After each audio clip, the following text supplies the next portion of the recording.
It's the smallest little, biggest little criminal case you probably never even heard of, but Donald Trump is willing to plunge us into civil war over it.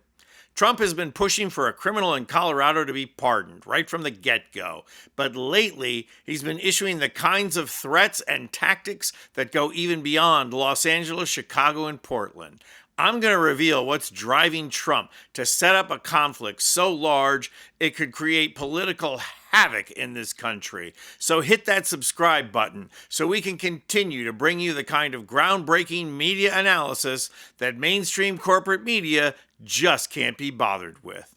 So who is this Colorado criminal that Trump is so worried about? Trump doesn't worry about anyone other than him, so why does he care about a criminal in Colorado? Well, the criminal is none other than former Mesa County Clerk Tina Peters, who went to jail for giving access to voting machine software to Trump cronies in 2021. And yeah, the rest of the story falls into place after that, doesn't it? And this is the important thing to keep in mind, though. It wasn't just voting data, but the actual software itself. And her complete guilt was demonstrated by her order to shut off the video cameras used to monitor the machines. Peters was arrested. Let go of me! Oh no, let go of me! Go.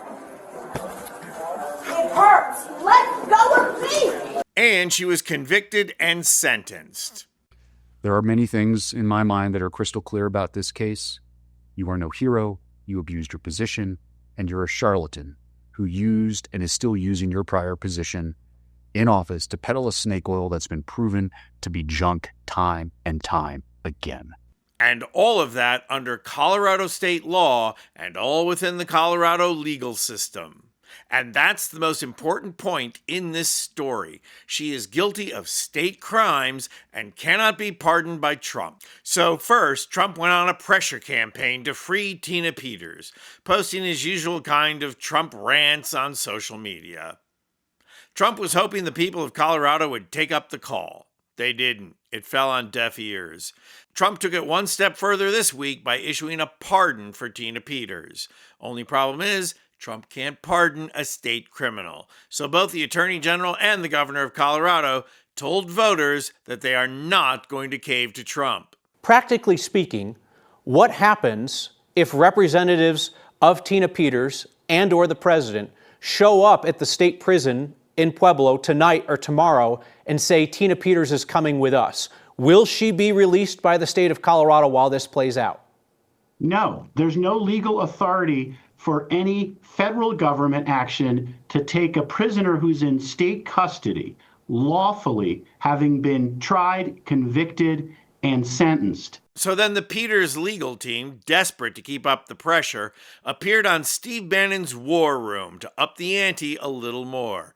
But in doing so, they may just have tipped their hand and accidentally revealed why Trump is so involved in this case. Watch this. Are you saying that you believe the president should call out the 101st Airborne?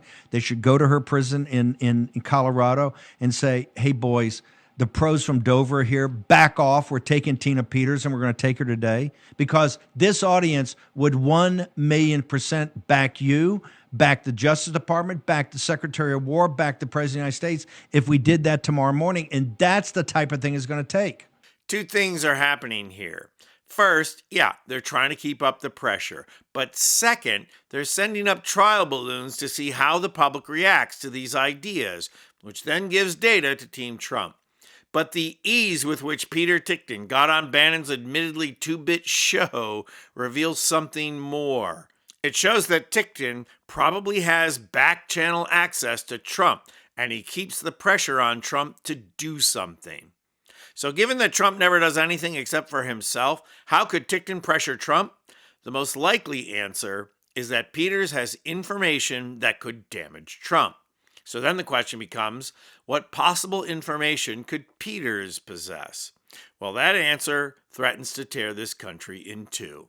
The woman who helped Team Trump gain access to the software of voting machines probably has information about how that software was used to rig the voting machines in 2024. Now imagine that leads to a trail of evidence that proves Harris won the 2024 election. It would prove that the Trump administration is illegitimate and rip this country in two.